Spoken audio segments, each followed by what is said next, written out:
كيف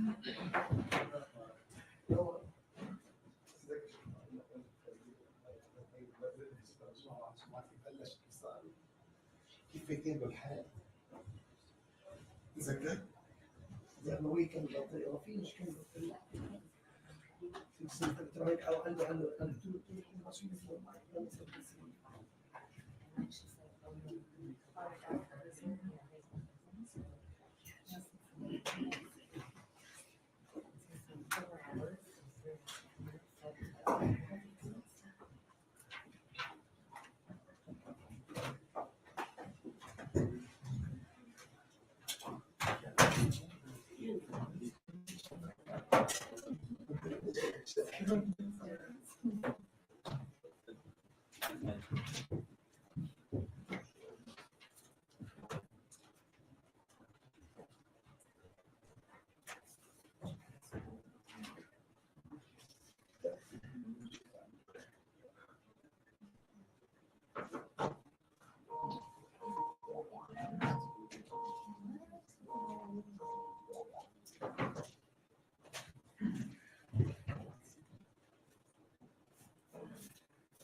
Good afternoon, everyone. We have a couple of guests today who are going to give opening comments.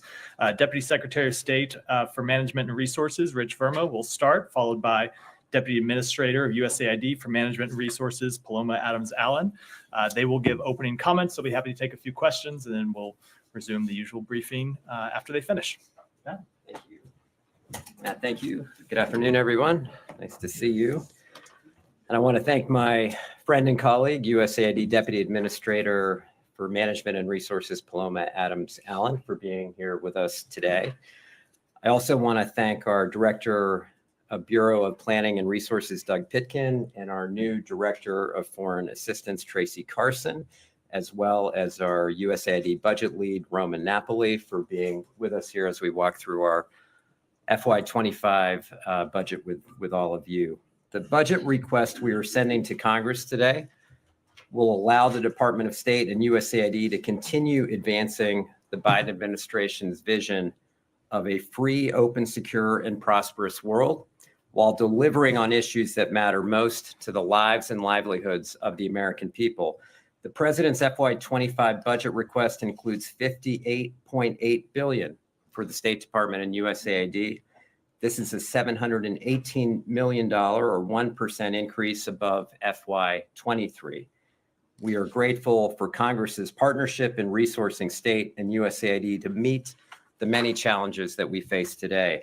U.S. diplomacy and development are more essential than ever to ensure American security and prosperity, to solve global challenges and uphold universal values. Over the past year, the United States, with our friends and colleagues and allies around the world, has faced a range of significant challenges, from the conflict in the Middle East to Russia's ongoing brutal war against Ukraine, to historic levels of irregular migration and forced displacement, to unprecedented and growing global humanitarian needs. Our budget requests invest in the personnel, the programs, and assistance that the State Department and USAID need as we stand at the front lines of these issues. Just allow me to outline some of our highest priority areas in the request. First, we must employ all the tools at our disposal to outcompete China wherever possible. The FY25 request will allow us to continue to invest in the foundations of our strength at home. align with like-minded partners to strengthen our shared interests and address the challenges posed by the PRC and harness those assets to compete with the PRC and defend our interests. We are aligning our foreign assistance to advance U.S. values by building a network of like-minded allies and partners, both globally and with concerted focus on the Indo-Pacific as a region of vital importance to the U.S. and global security and prosperity. The $4 billion discretionary request across foreign assistance and diplomatic engagement for the Indo-Pacific strategy represents our ironclad commitment to advancing an affirmative vision of U.S. values for the region. While many aspects of the discretionary request help advance this goal, discretionary resources alone cannot meet this need. It is imperative to our national security that we also have mandatory, reliable funding to outcompete China, and that is why the request also includes $4 billion over 5 years in mandatory funding to enable the United States to invest in new ways to outcompete China and focus on new and critical investments split between two important funds. We are requesting $2 billion to create a new international infrastructure fund, which will outcompete China by providing a credible, reliable alternative to PRC options, while also expanding markets and opportunities for U.S. businesses. This fund will support transformative, quality, and sustainable hard infrastructure projects. Additionally, we are seeking $2 billion to make game-changing investments in the Indo-Pacific to strengthen partner economies, improve good governance and the rule of law, bolster connectivity between partner countries, and support their efforts, including through multilateral fora, in building resilience and pushing back against predatory efforts. Our second key priority in this request is ensuring Russia's war in Ukraine remains a strategic failure. We are requesting $482 million, which would sustain crucial support for Ukraine in its resolute defense of its people and independence from Russia. Our request also provides the resources needed to deliver critical economic development and humanitarian assistance to Ukraine's brave and resilient citizens. Let me be clear, though.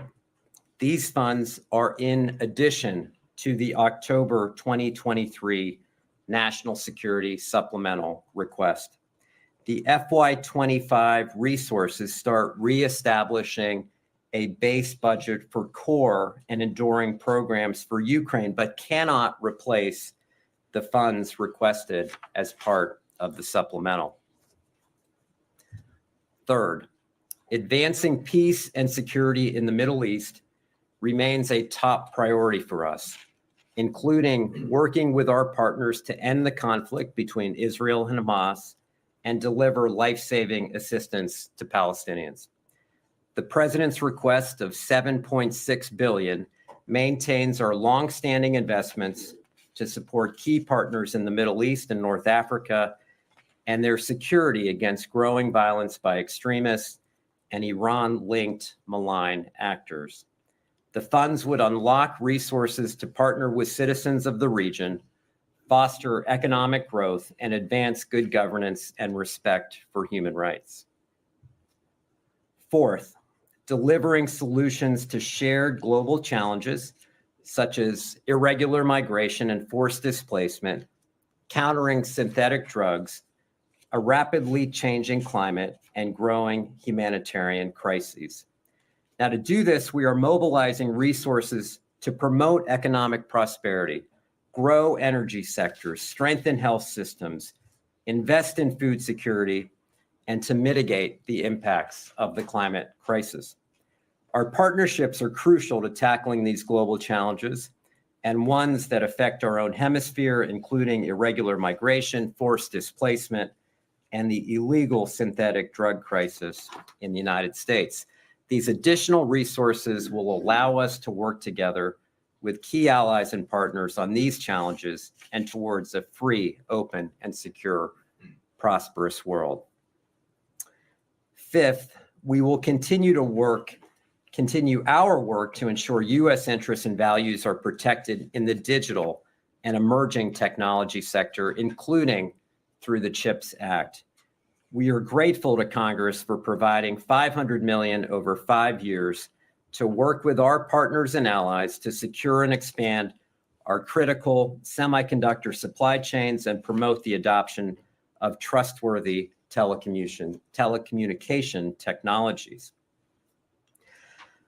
Now, success in all of these policy areas is not possible if we do not have the people, the platforms, and the tools to achieve these objectives while being responsible stewards of taxpayer resources.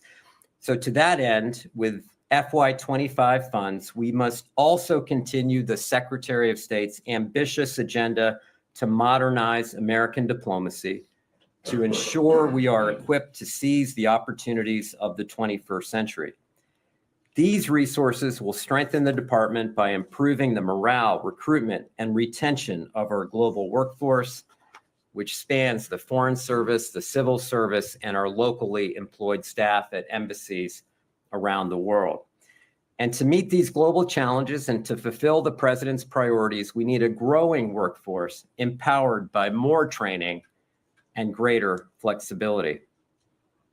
Our request expands states and USAID's workforce by establishing nearly 350 new positions and also filling 200 of states' existing Foreign Service vacancies. We will focus on expanding our engagement in the Indo-Pacific region, increasing professional development and training options, and establishing a new Diplomatic Reserve Auxiliary Corps to meet future crises. We will also continue to advance diversity, equity, inclusion, and accessibility initiatives to include broader recruitment and retention. We've requested $5.6 billion to keep our people, our buildings, and information around the globe safe and secure, including for an expanded presence in the Indo-Pacific, in Libya, and the Eastern Caribbean. In addition, the United States' multilateral contributions are indispensable to shaping international institutions and partnerships critical to our national security interests. Therefore, our request includes $1.7 billion for contributions to international organizations such as the UN, WHO, NATO, and UNESCO, as well as $1.2 billion for contributions to UN international peacekeeping. Finally, I would also like to emphasize what we are doing to provide better services to the American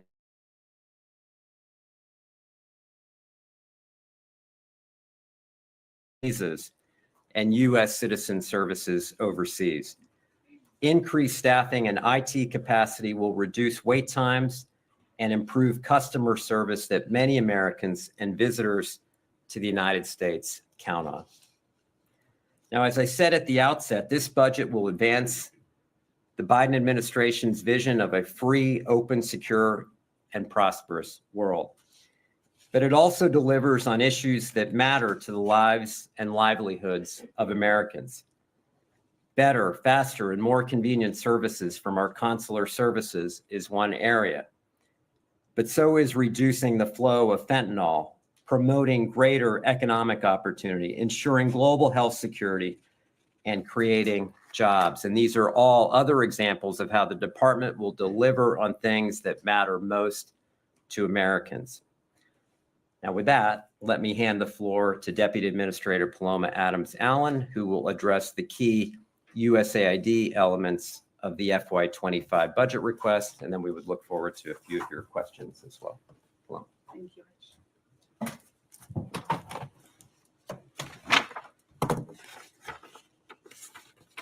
Thanks so much, Rich. Thank you, Matt. Good morning.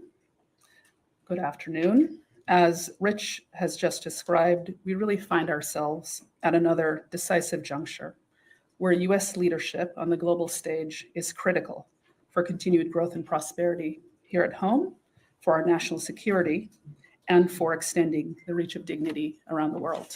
The President's FY25 budget requests calls for $28 billion for USAID, a request that reflects our commitment to responding to the historic conflict and climate-driven disasters that continue to wreak havoc globally, while also advancing longer-term development objectives like strengthening democracy, global economic resilience, and our systems for the response and prevention of climate and health shocks.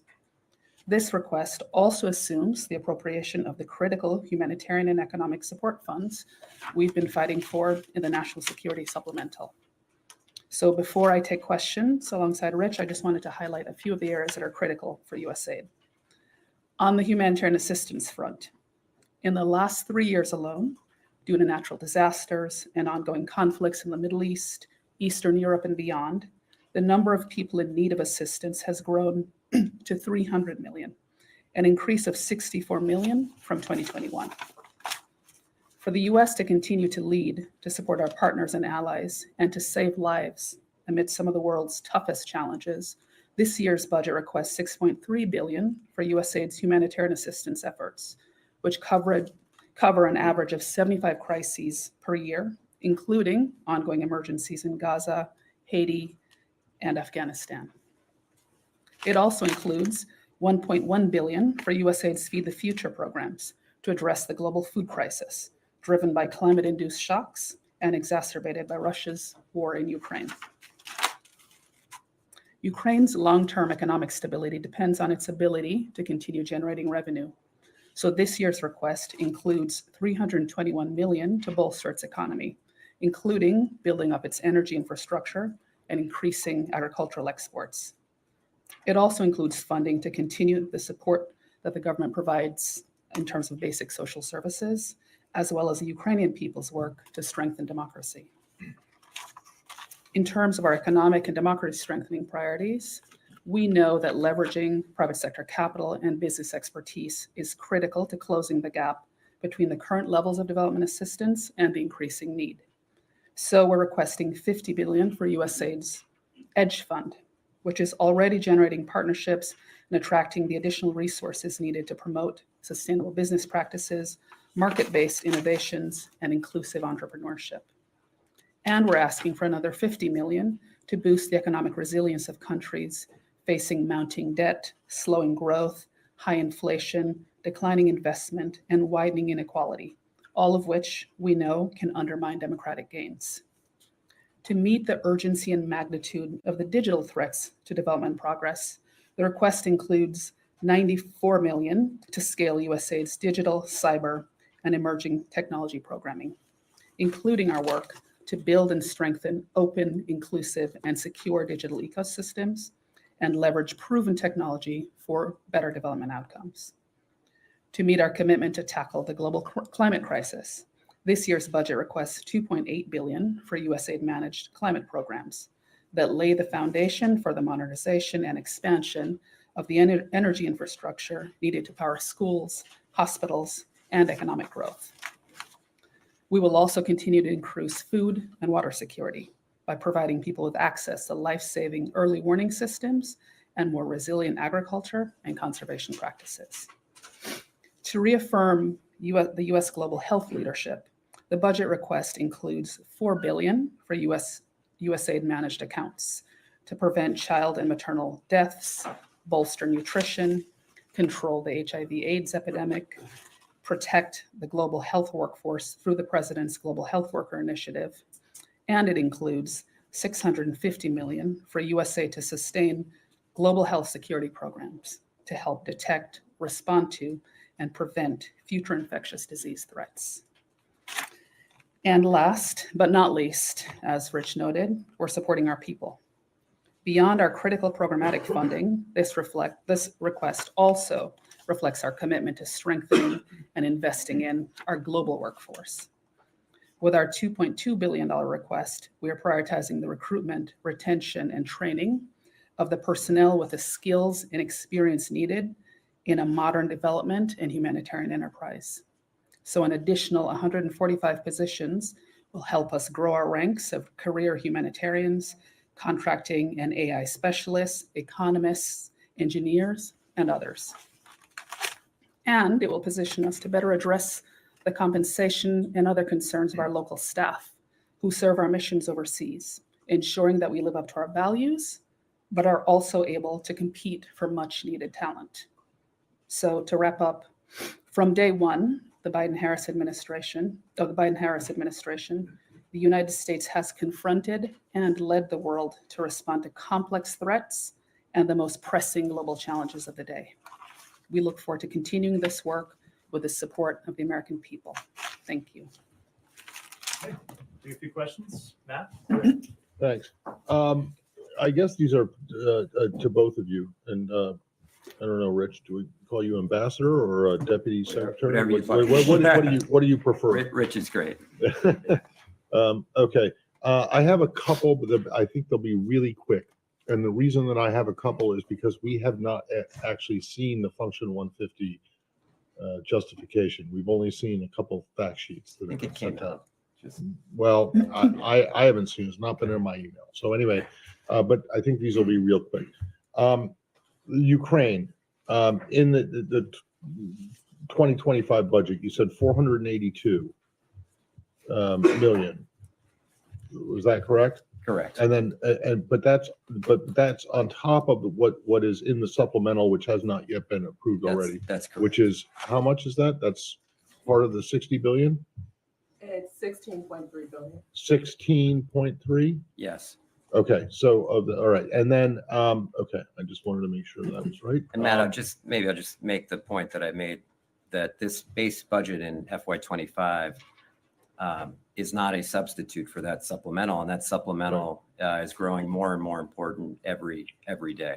Right. Okay, and then also part of that supplemental is some stuff for the Middle East, but in the 2025 request, you have 7.6 billion, right? Is it correct that about half of that, roughly a little less than half, 3.3 billion, is for Israel alone? Correct. Yeah. Yes. And then on Taiwan, you mentioned the Indo-Pacific. You say in one of these fact sheets that we got a little while ago, it says that you're making a historic investment in Taiwan's military. I think it's $100 million. Yeah, but you know what? I've security seen assistance.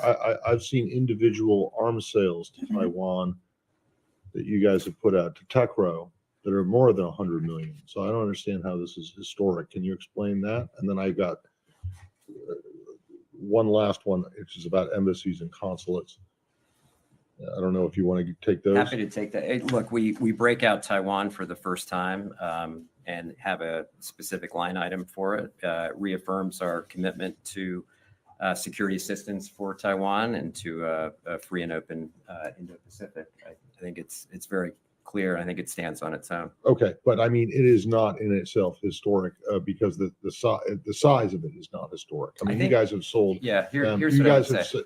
there have been numerous transfers to the Taiwanese over the years that have exceeded 100 million. It's true. It's true, and we're very proud of the longstanding security assistance we've provided. I'd also say, take a look at our Indo-Pacific strategy more broadly, and the new kind of funding requests that have gone in, including mandatory spending and new accounts. Okay, last one, and this is just on. You said 5.6 billion for supporting the staff, or and improving and expanding the diplomatic presence abroad.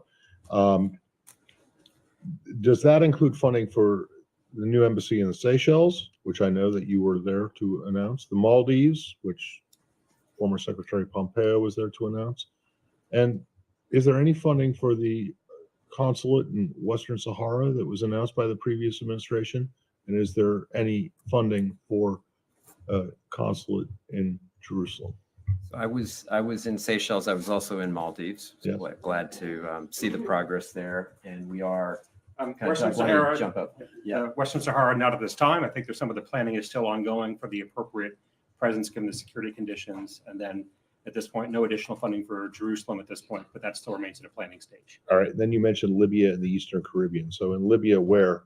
Back in Tripoli? Libya. Because you had an embassy that you closed down. I mean, it was in a hotel room basically, but it was an embassy.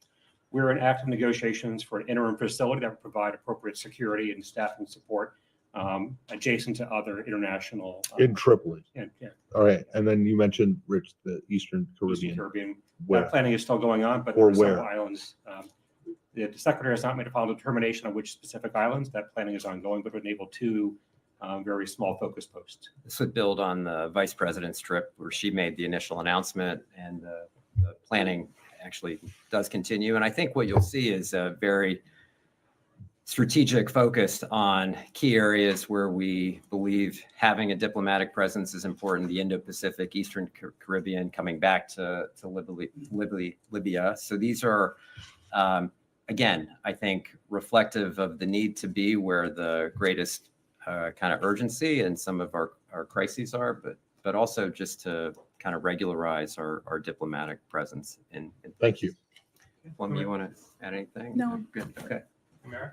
Hi, thank you very much. Thank you. Can I follow up super quickly on Western Sahara? I think if I got it right, you said it's still ongoing for the appropriate presence given the security conditions. Do you have at all a timeline on when you might move on opening this consulate in Western I Sahara? think we'd have to come back on the specifics for that, so we can follow. You up. don't have any timeline, Not at this point. but can you confirm you have the political will to open it within this administration? All those elements are part of the decision process, both the political will, the security, the appropriate resources. So at this point, I think we'd have to take that for a more specific timeline. Okay, understand. Thank you. And I just want to ask something about UNRWA, and please correct me if I missed it somewhere, but in the bullet points that are sent out and in the fact sheet, I did not see any funding for UNRWA.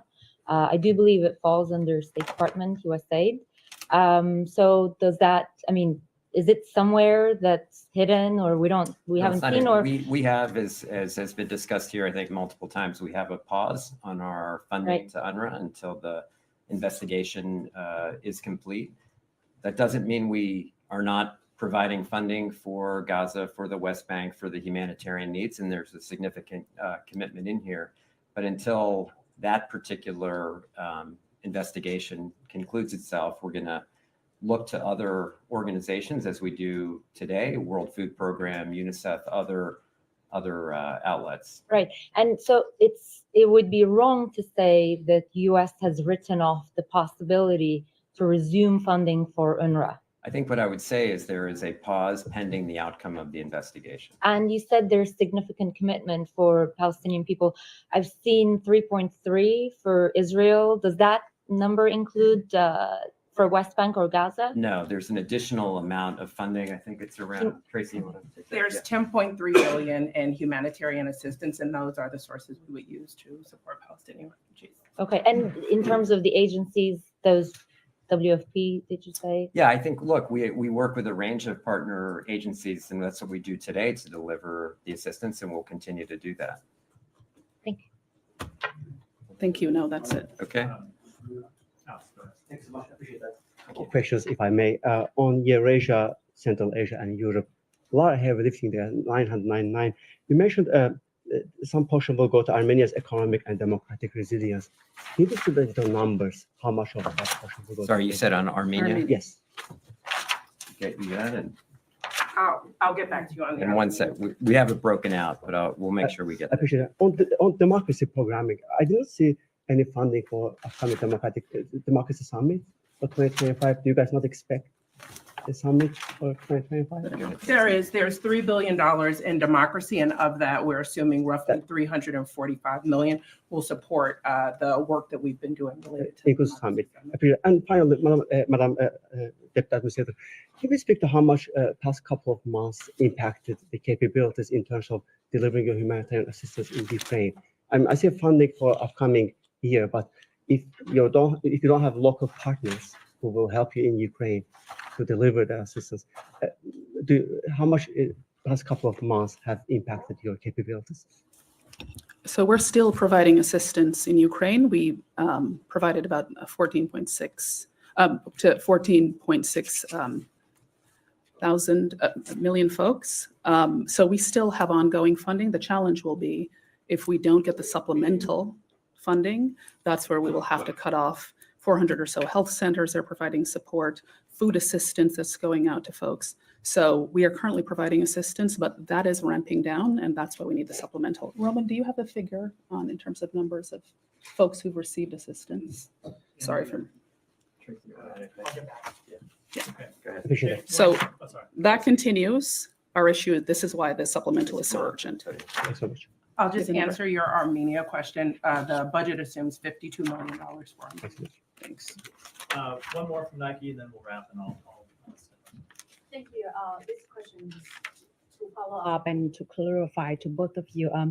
The fact she mentioned 100 million for an historical investment in Taiwan security, including new bilateral foreign ministry financing request to strengthen deterrence and maintain peace and stability across the Taiwan Strait. Can we please have a breakdown? Does that include a permanent training mission by the U.S. Special Forces troops in Taiwan, Republic of China? Thank you. I don't believe so. I think this is the traditional security assistance. There's also IMED assistance. And again, you have to read that together with the totality of our assistance in the Indo-Pacific strategy and then the new mandatory funding we've also added. So I think that's how I would describe that particular. Yeah, it's foreign military financing grant-based assistance that we would provide to Taiwan. Okay, both. thank you. Thank Thank you, you. Matt. Thanks, everybody. Thanks, everybody. Thank you. Thank you. Okay. Just get situated here. All right. Who wants to go first? I don't know if I have to call on Matt first and if he's already had a first question, or I go to somebody else. You can go to someone else. It doesn't matter. I just want to follow the rules, formal or informal. think there are any rules.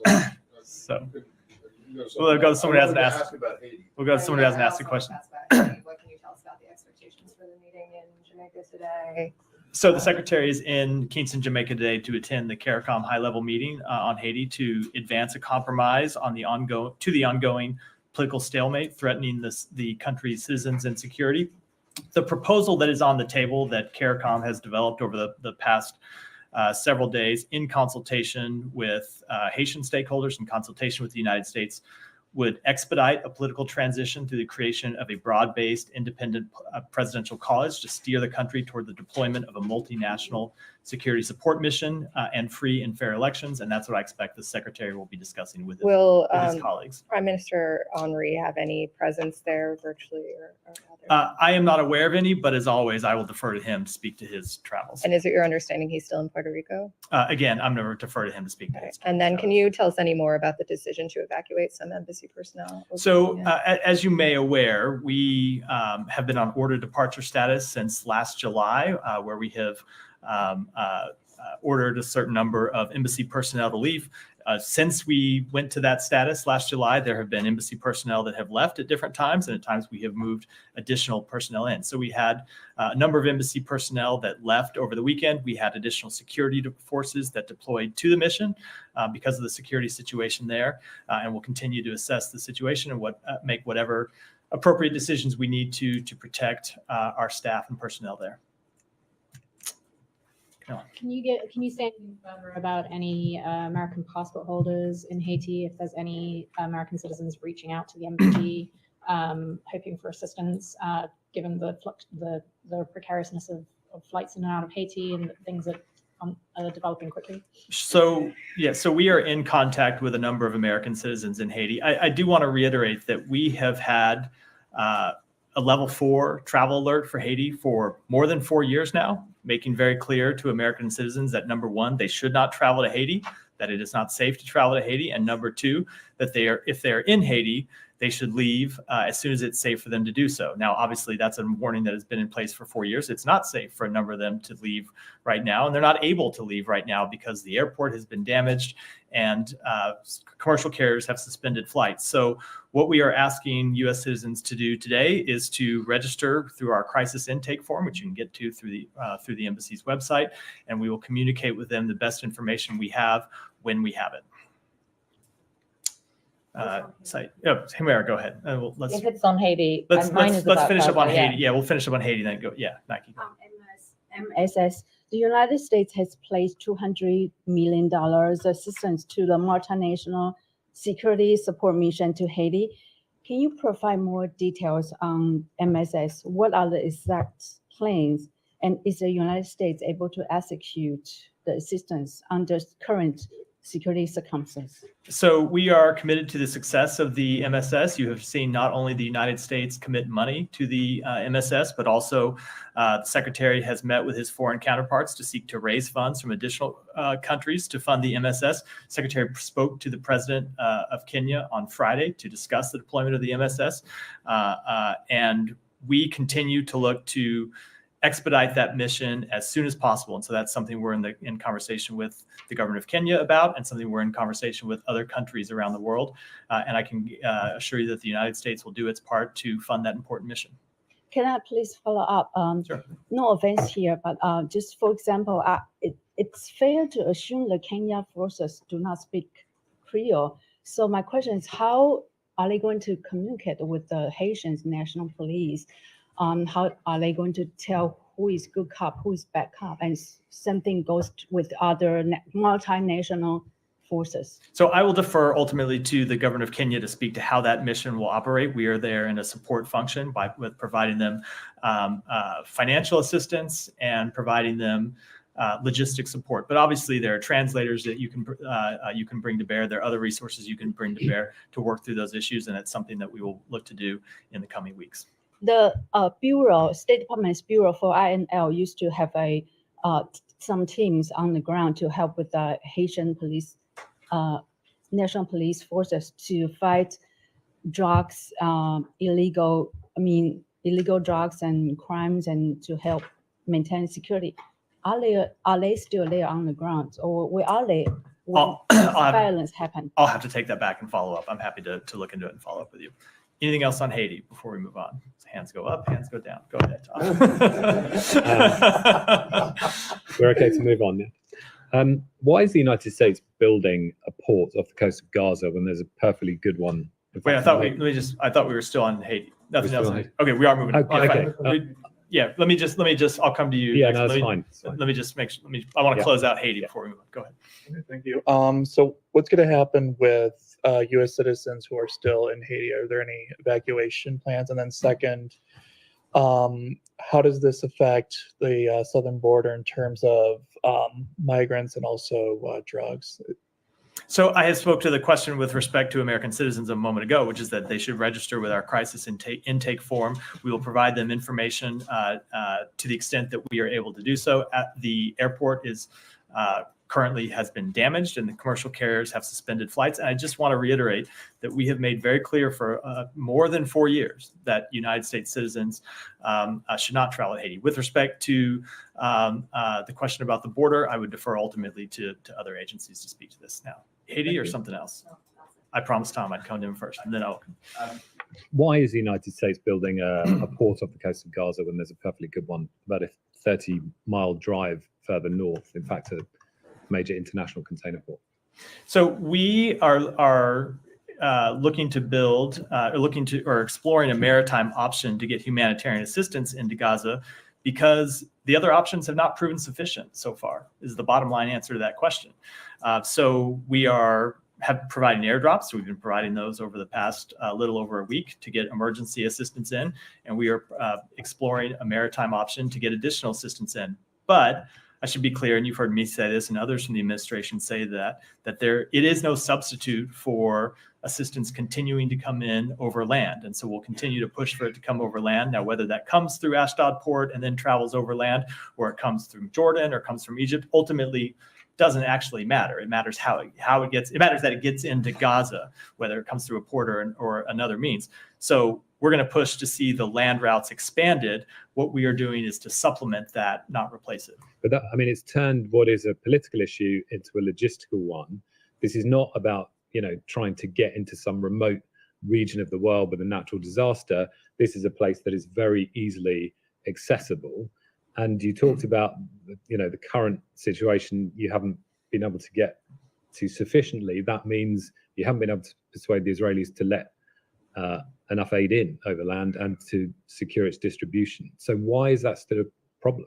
So I will say that, first of all, we have seen some modest improvements in the humanitarian situation and the distribution of aid over the past few days. We've seen trucks able to move around the southern part of Gaza with more freedom than they were able to do, say, a week or 10 days ago. We've seen additional trucks move to the north of Gaza from the south. We saw for the first time flour released from Ashdod and make its way into Gaza, something we've been supporting for some time. And we saw the government of Israel agree to open additional crossings. So yes, they need to do more. We've seen an improvement, but we think they need to continue to do more. And so that's what we're going to continue to push them. But this, I mean, it does just come back to this fundamental point about leverage. And when you're providing the amount of military aid that you're providing, in fact, there's, the 1961 Foreign Assistance Act says that humanitarian aid should not be blocked by countries that are recipients of military aid from the United States. And it will seem extraordinary still that leverage cannot be brought to bear when the UN is now saying, malnutrition is so severe, they're quoting that 25 people have died now. Well, first of all, it is the intervention of the United States that has led humanitarian assistance to go into Gaza in the first place. Secretary Blinken has engaged on this consistently in his meetings and his phone calls with leaders of the government of Israel. The President of the United States has been involved in this. The President of the United States traveled to Israel and submitted a deal that Secretary Blinken initially reached to allow Rafah to open in the first place. And it was our intervention that allowed that got Kerem Shalom to open, and it is our intervention that has led to the government of Israel agree to open additional crossings into Gaza. So it is the work of the United States that has led to an improvement in the humanitarian assistance situation. Now, that improvement hasn't been enough, and that's why we continue to engage consistently at the highest levels of the government of Israel, and that's why the president continues to speak out on this, and that's why the secretary continues to speak out on this, and that's what we'll continue. That's what we will keep doing. Humera, go ahead. Thank you, Matt. Has the Israeli government presented Biden administration with a humanitarian and/or military plan for Rafah? They have not.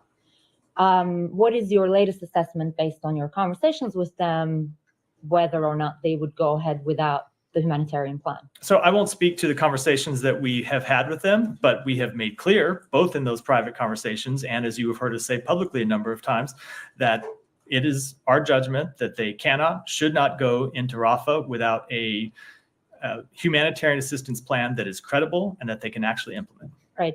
And Netanyahu, we've heard him say multiple times, I think over the past couple of days, that the Rafah operation will happen one way or the other. And the president said in the MSNBC interview that Rafah is a red line, although he then quickly said he will continue to support Israel. So I guess I'm asking, what is the U.S. prepared to do when and if Israel goes ahead with the Rafah offensive? So the if there, I think triggered my answer that I'm not going to. No, hold on. Well, you said that, but because the if the Prime Minister said I think that. here's what I'm going to say. The if I think does make it a hypothetical because we have said what we need to see to be able to support a Rafah operation, and that is a credible and implementable humanitarian assistance plan. The government of Israel has said that they will implement a humanitarian assistance plan. They haven't just said that to us, they have said that publicly. We haven't seen such a plan yet. So I think before we either pass judgment on whether this is possible or whether any such plan is credible and can be implemented, and whether we talk about what we would do next, I think let's wait and see what it is that they come up with. Saeed, go ahead. Yeah, just a couple of things on the Rafah thing, because, we're talking about 1.4 million people. It's a lot of people. It's crowded and so on. And in fact, the Israelis have been bombing it. So they're reducing the area in which people can live. So what, in your view, or when you discuss, what methodology is will Israel use to basically move these people and get them out of harm's way? So Saeed, what is conceivable? I can't answer that question because I haven't seen the plan. It is incumbent upon them, not us, to develop that plan. We will wait and look at it and pass judgment on it when we see it. Mm-hmm. But can you see that you can actually move that many number of people to, let's say, either south or north and so on? I think I want to allowed to go north. I think I want to wait and see what any plan looks like before I pass judgment on it, which should be obvious. Yeah, a couple more questions. Now, doesn't U.S. law call for stopping shipments of arms to a country that prevents the distribution of American aid, humanitarian aid, as we have seen with the flour? So that is the law, and we have seen the government of Israel take steps to allow humanitarian assistance in, including to allow humanitarian assistance in. Now, they haven't done enough, Right. but we've seen them take steps, and because it's our judgment that they haven't done enough, that's why we're pushing them to do more. But they are still holding flour that you guys have sent to Gaza. No, that's not accurate. That's not- Okay. All right. Let me just follow Just up on hold on on, a couple of just things. one at a time. On UNRWA, I wanted to ask about UNRWA. Now, today, I think Canada and Sweden said that they will resume aid to UNRWA. Basically they paused because of the very same reason. So they must be convinced that the evidence is sufficient to allow the resumption of aid. Why not with the United States? So every country has to make its own determination. But again, we've laid out a very clear standard that we're going to apply, which is we are going to await the outcome of the investigations that the United Nations is conducting. I think it's important to remember, Saeed, it's not Israel that's conducting this investigation. It's not another body. It's the United Nations itself, which of course administers all of this aid, that is conducting the investigation. Despite the number of times you have asked me this, we are going to wait until the outcome of that investigation before we make any determinations, which I think is obviously the appropriate step to take. I fully understand, but it's the same set of evidence and the same set of investigators and the same set of investigations that other countries are privy to, like you are. It's You know, if I they don't can hold on. arrive- Sorry, I don't believe anyone is privy to the outcome of this Okay, investigation because it's not been completed, let alone briefed to us yet, or to any other country. I guess for that I'm matter. saying that they're not different sets of investigations. It's the same investigation. Correct. And every country will have to make its own determinations. And one last thing, are you aware that UNRWA reports says that Israel coerced some agency employees to falsely admit Hamas links? Were you aware of that? I have seen those reports. I don't have any You have any independent, comment on I it? don't have any independent ability to assess them. Michelle, go ahead. Do you still expect a truce to be announced during Ramadan? And is there any progress in the talks that the U.S. is doing? So I am not going to make any forecasts one way or the other. We continue to believe that an agreement to achieve a ceasefire and secure the release of hostages is important. We're continuing to work on it. We're continuing to pursue it, but I wouldn't want to offer any kind of assessment. Go ahead. Thank you, Matt. Can you just trying to understand when President Biden said that entering Rafah is a red line, and at the same time he will say we're gonna keep sending weapons and we support Israel. I mean, just in English wording, how does it work? Red line, don't enter Rafah. But at the same time, we're gonna give you weapons if you enter Rafah or not. Is it right? So I think the president's remarks were very clear. But again, as I said, with respect to Rafah, let's just wait and see what the plan that Israel develops looks like before we pass any judgment, either on whether it's credible, whether it can be implemented, or what the United States will and will not do. But as the president said in that interview, and as you've heard the secretary say, and me and others from the administration say a number of times, we support Israel's right to continue to defend itself, and that's what that will be our policy. What about, did you watch the report on CNN inside Gaza hospital? You see the starvation of children. In some images we used to see in Uganda, some pictures we see in African countries like 20 years ago. Now we're seeing it in 2024. Kids are starving to death. So I didn't see that specific report, but obviously we've seen multiple reports of incredibly dire humanitarian conditions on the ground in Gaza. And that's why we not only have been pushing the government of Israel to do more, and as I said, we've seen some modest improvements, but not enough. But it's why the United States has airdropped its own humanitarian assistance in and is working on a maritime option to get assistance in. Last question. Last one, then I'm going to go ahead. So basically, we experienced dramatically the changing of tone of this administration. I mean, from this podium, Israel has a right to defend itself. People were dying day after day. Today, the tonality changed. We saw the primary election. Some Arab voters decided to say uncommitted votes. President Biden, his speech changes tonality toward what's happening in Gaza. Who's going to hold accountability for all the crimes that Israel committed for the past 5 months. So first of all, I don't think It is that's something let me just say, I don't think that's an accurate assessment of the situation. We have made our judgments based on the facts on the ground, and that is what has driven our policy and what will continue. But there's so many facts on the ground that Hold on, Israel has I been, said I was going to go to Matt I just next. wanna Go, ask Matt, go ahead. One brief thing about what you said in response there. You said that let's wait until we see the plan before we pass judgment on whether it is credible or implementable. Correct. So does that mean that you are going to pass judgment on the plan when you see it? I would So when expect when that the Israelis put out the plan, we'll get the U.S. perspective. I would expect that- judgment up, down. I needs I'm improvement. not going to say exactly how come, whatever. but I would expect that ultimately we will have a view on that plan. Yes. Well, ultimately, is But that when- after when they finish, I- after they're done? We are waiting to be briefed on that plan, but yes, we will obviously have a view on. Okay, so if what it you looks don't like it, or if you do like it, we can expect to hear. I'm going to wait to see what it looks like, but I am sure that No, I but will. one Hold way or the on, other, hold on, you're hold gonna on, Matt. say- Just say I will you be say. here, and you will have questions, and I will answer All right. those questions about the Thank plan. Whoa, everyone! I'll get to you guys. Humera, then Nadia third. Nadia, I'm going to get to you.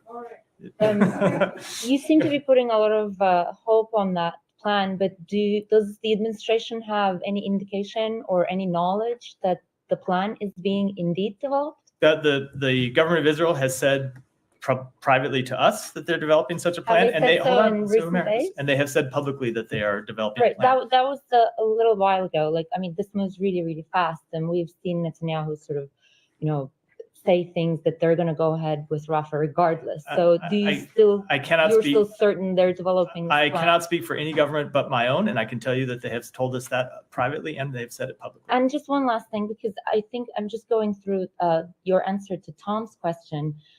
You talk about how U.S. has pushed a lot Israel on the humanitarian aid and made progress, even though incremental or sort of bigger and some other things. But what he was asking you, I think, was specifically related to 1961 Foreign Assistance Act that says humanitarian aid should not be blocked by countries that are recipients of military aid from the United States. So we have heard you a lot from this podium saying Israel should do more. So based on that, does the United States consider Israel to be impeding the flow of U.S. aid into Gaza or not? That is not a judgment that we've made. Go ahead.